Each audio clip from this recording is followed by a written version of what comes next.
Hello viewers and welcome to another episode of Elections by Numbers. Today we're talking about the Golden State, California. And it's honestly purely coincidental that this is coming out just before our first football Sunday. Go Chargers. Of course I need to get a new jersey because my guy Philip is a Colt now, but I'll still be rocking this one for a while, I'm sure, because they are too expensive.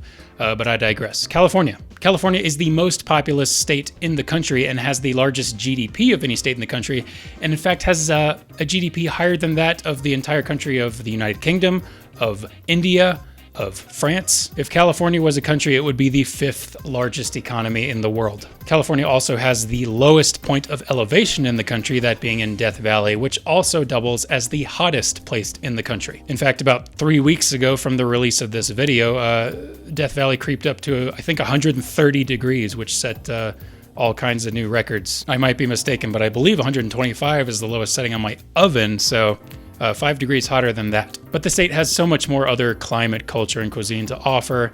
And as a former resident of 6 years of the state of California, I encourage everyone to visit at least once in their life. Luckily, the state is not having senatorial or gubernatorial elections this year, so we can focus entirely on the House races. There are 53 of them. Yes, 53 congressional House districts in the state of California. By far the most of any state. The next state that comes close is Texas with 36. And the current balance of power in California is 45 Democrats to 7 Republicans to 1 vacancy. Included in the list of districts that we're going to be examining today are the 7 districts that flipped in 2018. They all flipped from Republican to Democrat. We're also examining an 8th district, California's 50th, which is that 1 vacancy. So rather than just list them all off, because that could get boring, I'm just gonna toss them up here in my window, and they're colored according to who is currently representing them. And next to each district is its score from the Cook Political Reports Partisan Voting Index, showing how it votes relative to the rest of the country. And as you'll see, there's a few up here that have even scores, so they represent the national average in partisanship. So take a moment to absorb all those districts. Okay, the moment's over. So now let's pull up a line graph to see how Californians have been voting for House candidates as a state, as a whole. Let's pull that up right now. Okay, and looking at these numbers, we're seeing, impressive turnout from both parties. Obviously, there's so many people in the state, but Democrats holding a pretty consistent edge going over the past decade, with a slight spike in 2012 relative to the midterm year prior to that cycle, and then both parties dropping off pretty dramatically in 2014, actually. Of course, that was the year that congressional Republicans really swept up the elections. Then there was a pretty large separation favoring Democrats in 2016 when Trump won the election. Of course, California went to Hillary Clinton. But then what's most incredible about this data to me is the leap in turnout going from 2016 to 2018 on Democrats' end. That is why they flipped 7 House districts in California 2 years ago. It's because enthusiasm was through the roof, mainly due to backlash against a very unpopular Republican president and his party. And then on the other hand, you have Republicans returning to pretty much expected numbers for a midterm year. We'll talk more about Donald Trump's effect on the state later, but it has a huge impact on the separation here that you see going from 2016 to 2018. And numbers like these mean that Democrats are pretty likely to do fairly well again this year in the state, at the state level. Okay, so let's toss that graph aside, and because there are 8 districts that we are covering, we're going to be taking them one at a time with the help of our trusty companion Pollbot. I'm just going to be going in numerical order, giving him one district at a time, reminding you of its partisan lean and how it went 2 years ago in 2018, and we'll see how they turn out this year. So first, let's take California's 10th district. It is represented by Democrat Josh Harder, who won the district 2 years ago, and it has a partisan lean of 0, so it represents the national average. Pollbot, how is that likely to go? And in California's 10th, we have a freshman Democrat holding on to his seat. Up next, we have California's 21st district, represented by Democrat TJ Cox. There's actually a little controversy surrounding TJ Cox. He failed to disclose some of his spending when he initially ran in 2018. That's mainly the reason why I consider his district to be somewhat competitive. He's helped a lot by the fact that it's +5 into the Democratic column compared to the national average. So Paul Watt, how is it likely to go for a tainted Democrat in a Democratic district in California? Okay, and TJ Cox pulling through a second time, holding on to his seat for a second term. And third on the list is California's 25th. Okay, this is an interesting one. This actually is represented currently by Republican Mike Garcia. He won the district in a special election this year, May 19th of 2020, to fill a vacancy left by outgoing Democratic Representative Katie Hill, who won the district in 2018's midterms. And the partisan lean of the district is the national average. It's even. So, Polbot, how is that likely to go in November?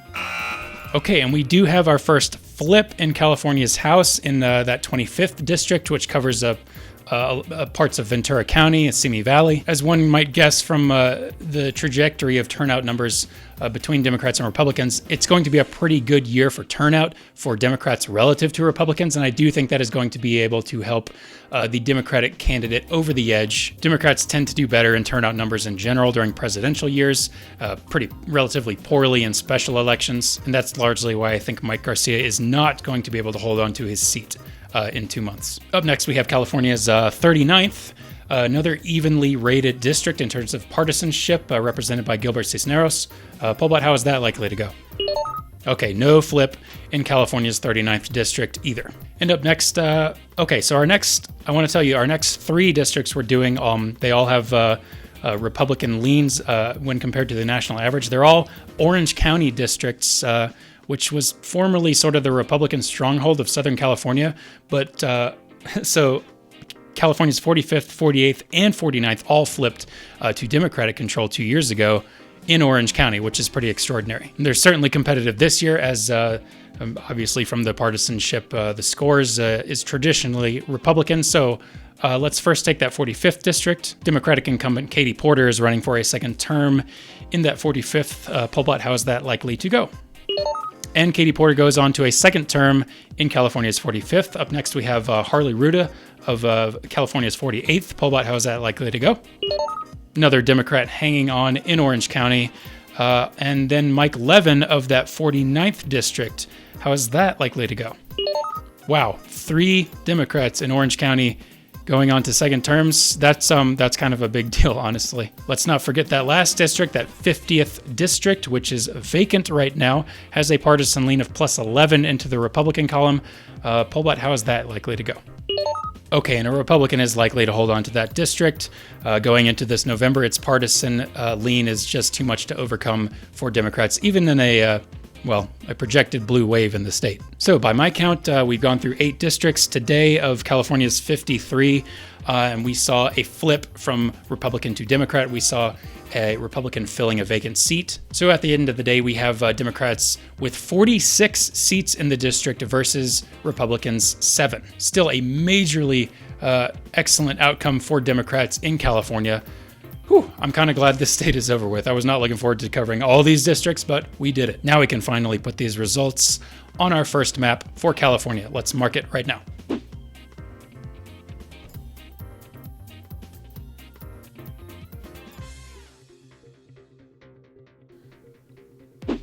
Now it is time to talk about the presidential election of 2020, starring President Trump and Democratic challenger Joe Biden. California is a state that last voted for a Republican presidential candidate in 1988 when they broke for George H.W. Bush. More recently, they voted for Hillary Clinton over Donald Trump in 2016 with a 30% margin of victory going to Hillary Clinton, which is more than a higher number than Barack Obama ever enjoyed in either 2008 or 2012. So now to learn more about how Californians have been voting for presidents, let's take a look at some voter turnout ratios right now.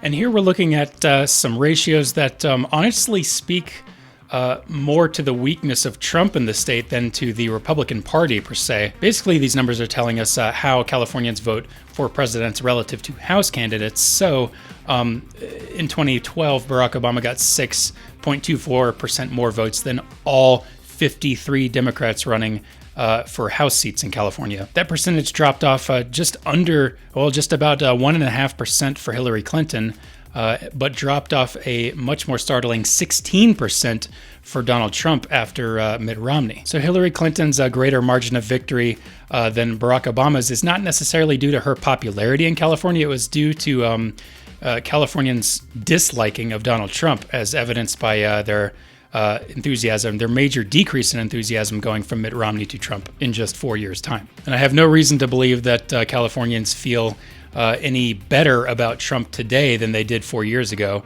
So that's certainly not good for his chances at carrying the state's 55 votes. But so now let's toss those numbers aside and lastly consider the approval rating of the incumbent, in this case President Trump. As of this video, he is at minus 43 points in the state, which is one of the worst approval ratings Trump has right now, right up there with Massachusetts and Maryland and states that we've already covered on the East Coast. So now we have everything we need. We can give all of our variables to Pollbot over here to calculate how this is likely to go for Joe Biden and Donald Trump in California. Pollbot, let's calculate.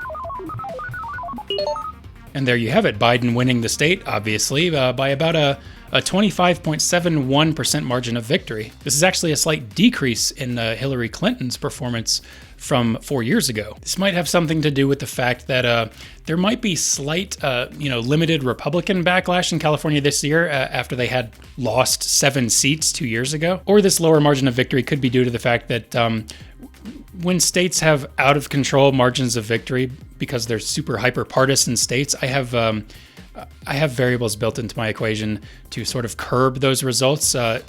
For example, Massachusetts, I had initially at an 80% margin of victory, 80 for Joe Biden, but I had to curb that down to about 35. So maybe we're looking at something like that in California here. I would not be surprised to see Joe Biden carrying the state by over 30%, like Hillary Clinton 4 years ago. At the end of the day, the margin of victory really doesn't matter, though. He's definitely carrying the state.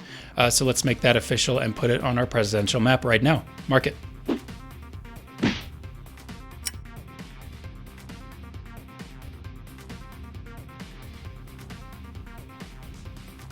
So all the election results are in for California, and it's a lot of good news for Democrats. Let's talk briefly about the future of the Golden State by pulling up an old line graph and a new one as well.